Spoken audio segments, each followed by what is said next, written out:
Hello, and thank you once again for joining us for Chamber Momentum. We are here today with a very special guest, Keith Woodruff, who is the president and owner of KW Home, located right here in East Hampton on Cottage Street. Welcome, and thank you for joining me here today. Thank you, Mo. It's a pleasure to be here. So, Keith, we're just going to jump right into this today. Just wondering if you could just tell us a little bit about who you are and what you do over there on Cottage Street. Yeah, so I'm a native of Westfield, Massachusetts, and I studied design in New York at FIT. And when I came back to the Valley, I wanted to get into the field of design after doing a few other things related to design, where I ran a bed and breakfast locally and things, and opened the shop in 2001 on Cottage Street, in the front of the old Majestic Theater. Mm-hmm.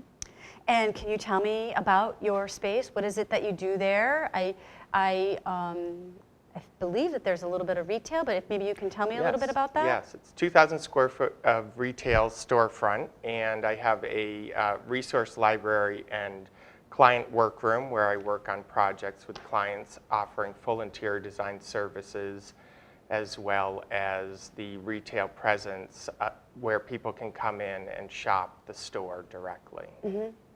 So now, can you just give me a little bit of an idea of your design philosophy? I'm wondering, can we have beautiful, functional, maybe even energy-saving combined with design? Sure, absolutely. The key today about our homes is people are going towards a smaller footprint environment to save on energy and costs of overhead and everything. So I'm finding a lot of people are focusing on more important window treatments and things that help conserve energy, and investing in furniture and furnishings for their home that are more practical goods that last a while, as opposed to impulse purchasing on things that maybe aren't sustainably built, and with products that are sustainable and everything.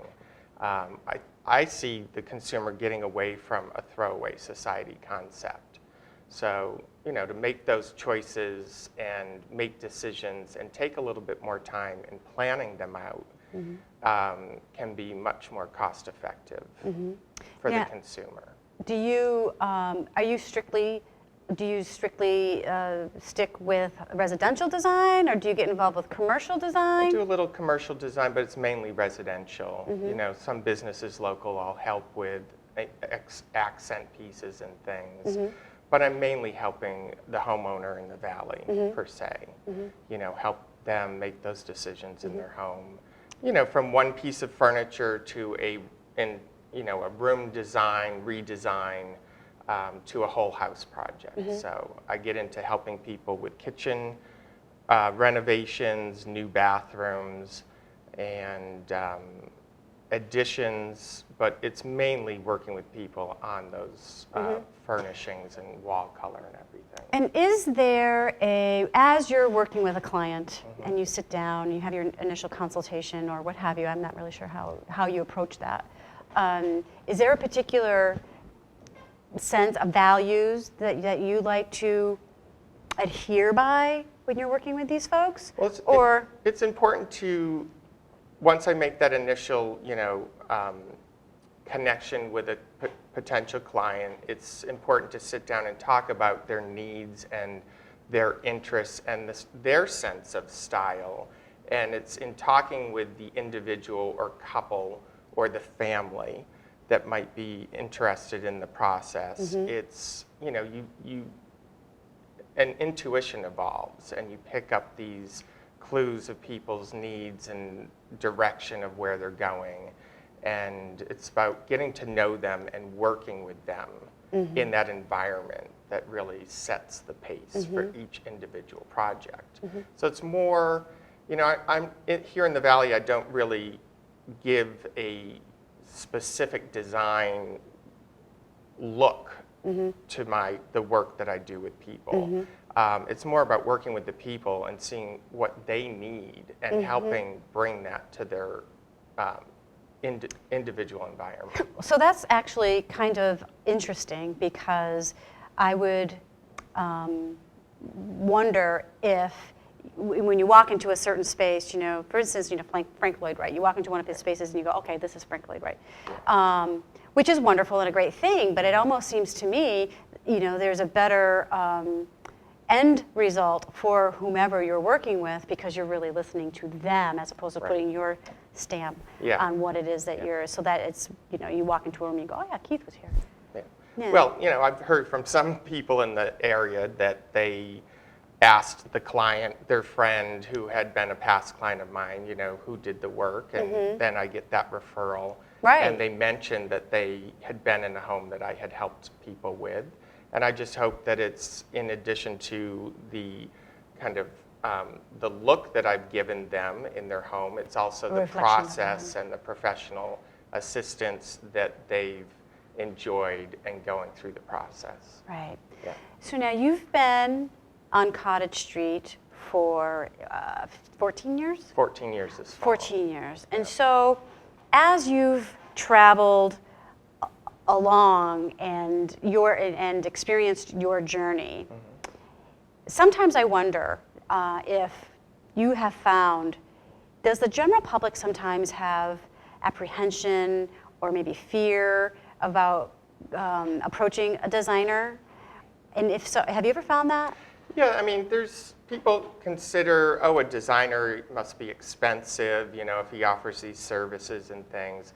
But I try to stay competitive in the region, and I've certainly taken on projects outside of Western Mass over the years and in and around New England. But it's about bringing a sense of the opportunity to people locally to help them with the process of furnishing their home and designing their home at a price point that works for them and their budget. Because, some design can be very expensive, and others does not have to be. And I wonder too, is there a deeper, another level, not necessarily a deeper level, but another level of what goes on with a client when you work with and you talk about design as not in tandem, you're planning their space. Correct. You're planning the flow. Correct. You're planning, perhaps I want to be able to, say for instance it's a kitchen, I want to be able to plan ahead of time to have my recycling be incorporated within my daily routine, so now I don't have this box that's on my porch because that drives me insane. Yes, But and that's a much further in-depth conversation to have with the client or clients in their home and in meetings. which is a challenge. Correct, preparing for all of those details. Right. And then there's the other Which aspect of the so business. enhances your quality of life because Certainly. now it's just you're flowing through your space. Right. Yeah. Yeah. So I'm wondering, it looks to me that you obviously have a twinkle in your eye and you love what you do and it means something big to you. What about your business or what it is that you do for your business that inspires your passion on a daily level? And I know most of us have our days where we just go, I don't want to get up. But you do, and you continue on, and you've been doing this for many 14 years, yeah. and you still have that twinkle in your eye. So what is it about your business or design that gets you moving in that direction? I think it's that every day something new happens, someone new comes into your environment, and you're able to help somebody through a process. Whether it be someone walking in the door and mentioning that, they need a piece of furniture to solve a very specific problem, or they just, they have a cat that's torn up their fabric on their existing chair or sofa, and do you have a fabric that actually will work better? Right. And it's solving these problems. I really get into helping people and being a problem solver in their home environment to hopefully help their lives be a little bit more manageable and stress less. Right. And it seems to me that it's such a booster to the quality of your life because we are all so busy and we're all running around and we're grabbing this or that to put into our space and think to enhance its beauty for us, to help us calm. And a lot of times it's just added clutter and it's a lot of extra stuff and you're going, Yeah, and it's important to not overdo it. Right. You know, it's always nice to get that second opinion for people often. I ask for it in other aspects of my life. Right. You know, and it's important to get a second opinion and see it from a different set of eyes. You know, what could be done differently to help their environment. Absolutely. Well, Keith Woodruff, thank you so much for joining me. Keith Woodruff of KW Homes, and can you give our audience your website and your webpage? Yes, it's kwhome.net, and it's 82.5 Cottage Street, East Hampton. And please feel welcome to visit us. Thanks. Welcome once again back to Chamber Momentum. We have with us this afternoon Jean-Pierre Pache of correct. the Big Red Frame, or is it just Big Red Frame? There's no It's the. just Big Red Frame. Big Red Frame. Well, it's not just Big Red Frame, but it's Big Red Frame. He is the president and the CFO, Chief of Framing Operations, That's correct. over there on Main Street, which is the old Town Hall building? Or is It's- it just Town Hall building? It's I'm the trying to get old used to Town all of Hall this. building, and yes, it's still confusing because we still have people coming in. And I also understand that you are the East Hampton Chamber 2014 recipient of the President's Award for Outstanding Community Contributions. So That's correct. I was very humbled and honored to receive that award, and it was because of my involvement with Art in the Orchard. right? The third edition of which is coming up soon. It's going to start in August and last until October. 28 sculptures and installations on one of the most beautiful part of our beautiful town. It is lovely. I had the opportunity to drive through there not long ago, and I was stunned as to how beautiful, and that there are still some pieces of art out there. That's right. In the orchard. So since we're talking about that, let's just jump right into that. Sure. How did you get involved? I hope we go to framing too. A little Yes, bit. we will. But I figure, here we are Yes, in the orchard. So let's absolutely. just stick with that. So Yes. why don't you tell me, how did you become involved with that? It's a combination of an idea that I've had, sort of replicated the idea of a sculpture exhibit, outdoor sculpture exhibit that existed in a town called Bay in Switzerland, and it's the last town that I've lived in before moving to the States.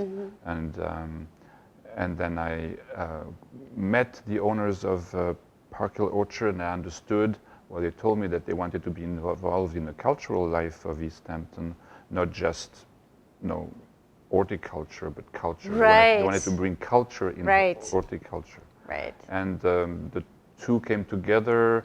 We received a grant from the local cultural council that helped us prepare the first one. And the theme for that first grant cycle was Art in Unusual Places, which was perfect for what we wanted to do. Perfect timing, And right? then first edition happened in 2011. We got about 5,000 visitors, which was Oh my gosh. 5 times more than I expected.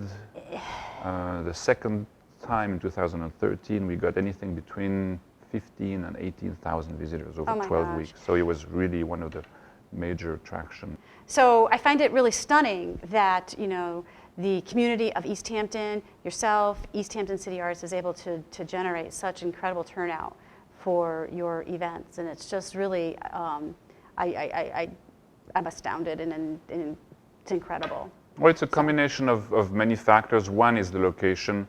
It's superb. It's beautiful. The owners are amazing into the amount of time and dedication that they spend to preparing this event, because it's not an easy task. No, it's not. And Events then are keeping very- the grounds clean and welcoming throughout the 12 weeks while they are. Working It's their an farm. active farm, so Right. they have 25 different varieties of apple. They have Right. small fruit. Right. They have chicken. So now it's. Near and dear to my heart, chickens are. I have 3. So it's or 2. remarkable what they actually do to make those 15,000 people welcome, every Right. single one of them, probably individually. Right. So yeah. Okay, so let's learn a little bit about Jean-Pierre. So you were. I wasn't born in Westfield. No, tell us or- about this. Right, East Hampton. Oops. So I was born and grew up and was raised in Montreux, Switzerland, which is on Lake Geneva.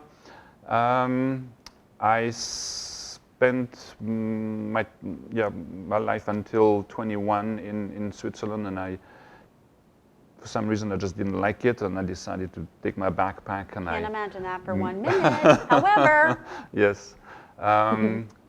And I just took my backpack and I left east, and I came back 2 years later. as many I young spent- people do. Yes, Yeah. go east, India and Pakistan and, Wow. and Singapore and Thailand. And I spent 2 years on the road.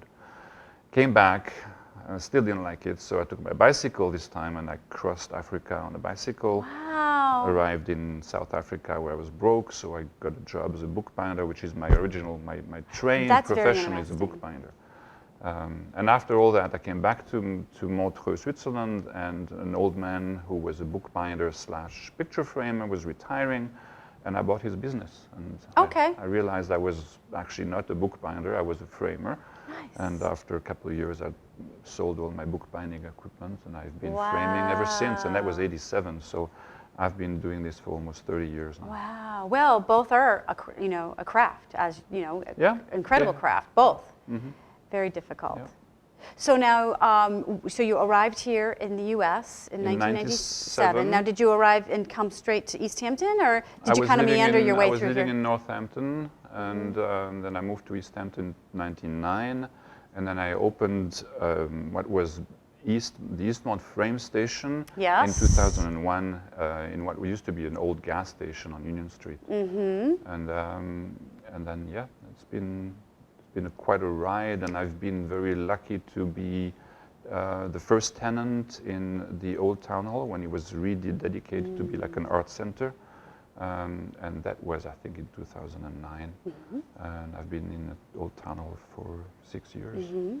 And you started as Eastmount Framing Station, and then you've made a switch. You've grown into a new place, and a place in your being, I guess, is what I'm saying. And Art in Orchard was that the inspiration for that change? Well, the big Or red frame in Art in the Orchard, which was an installation in the 2013 edition, Right. which was actually an idea of Russell, the owner of Russell Brain, the owner of Park Hill. He said, your business doesn't get much exposure. You're involved in Art in the Orchard, but nobody really knows that. What about building a large frame? And I said, no, I don't really want to do that. Oh my I don't have gosh. time. And then It's brilliant. yeah, and Brilliant. then 2 weeks before the opening of the Art in the Orchard 2013, he says, this is where your frame is going to go, and I did not have a frame. Right. So I found people who helped me build a frame, and all I did was just paint it red. Perfect. And I think the red is I really what's so love it. striking up there. I And, love it. I love it. So I changed the name of my business because of the success of that perfect. big red frame. It's perfect. So when I was doing a little bit of research and learning about you and your business, I came across a couple of different things that I'm kind of curious about. I'd like to know, what is the Ulysses Gallery? The Ulysses Gallery is the second part of my business. It's an art gallery that I've had for about 10 years now. And it's named after my two daughters, Lucy and Elisa. I just jumbled the name and came up with Ulysses. Sounds a little French. It does. Sounds a little elusive. Yes. And, so we have had shows. We have one new show every month with a new artist, local, regional art. Mostly two-dimensionals, but occasionally we have sculptural work. So your main business would be the framing part of your business. That's correct. Yes. So can you tell me about that? I mean, I basically know about framing, but there is a much craft involved with that, I would believe. Yes, there's a design process, first of all. We're trying to really create an environment around the image or the object that people bring to us. We're trying it's about presentation and it's about protection as well. So because most people who go to a custom framer, they have something that they consider valuable, whether it has a monetary value or just a sentimental value. And so they want it to look nice, but they also want it to be protected from UV rays, from dust, from age. So we provide that service that is a combination of making things look nice and making them safe.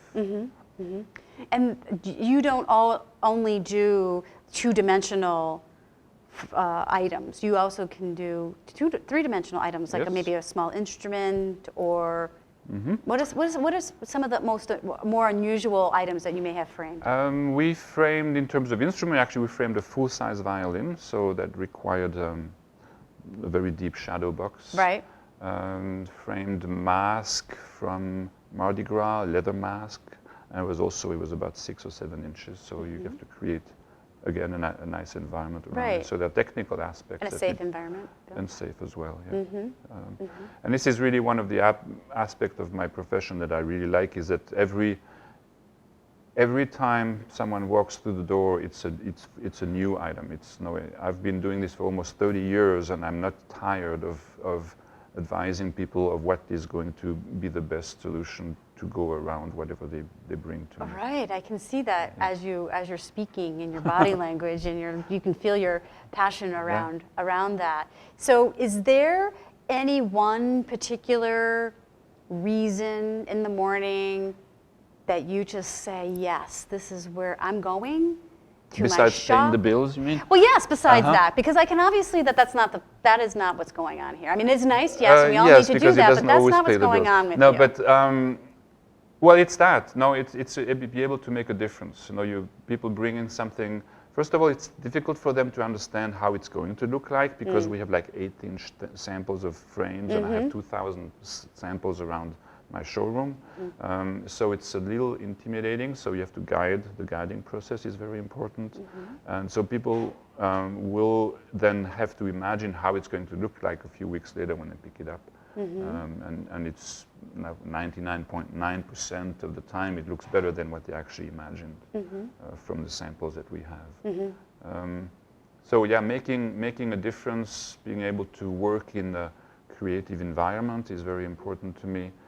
And I feel very blessed to be able actually to do this in such a creative and culturally rich town like East Hampton. Very active. No, it's energizing. Yes, very active. So I feel very lucky to have my type of profession in this town. Right. It's amazing. Well, we feel very lucky that you selected East Hampton and as opposed to Switzerland.